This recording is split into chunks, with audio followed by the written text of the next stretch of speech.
Painting is poetry that is seen rather than felt, and poetry is painting that is felt rather than seen.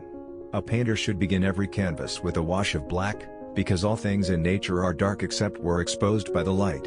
Once you have tasted flight, you will forever walk the earth with your eyes turned skyward, for there you have been, and there you will always long to return. It had long since come to my attention that people of accomplishment rarely sat back and let things happen to them.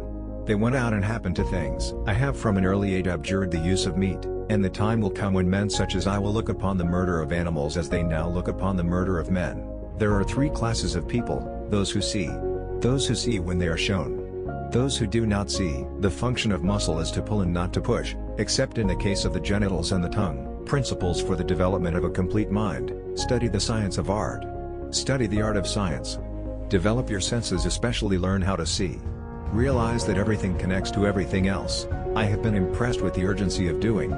Knowing is not enough, we must apply. Being willing is not enough, we must do. Iron rusts from disuse, stagnant water loses its purity, and in cold weather becomes frozen. Even so does inaction sap the vigors of the mind. The time will come when men such as I will look upon the murder of animals as they now look on the murder of men. I have offended God and mankind because my work didn't reach the quality it should have. He who wishes to be rich within a day, will be hanged within a year. A poet knows he has achieved perfection not when there is nothing left to add, but when there is nothing left to take away. All sciences are vain and full of errors that are not born of experience, the mother of all knowledge. Blinding ignorance does mislead us.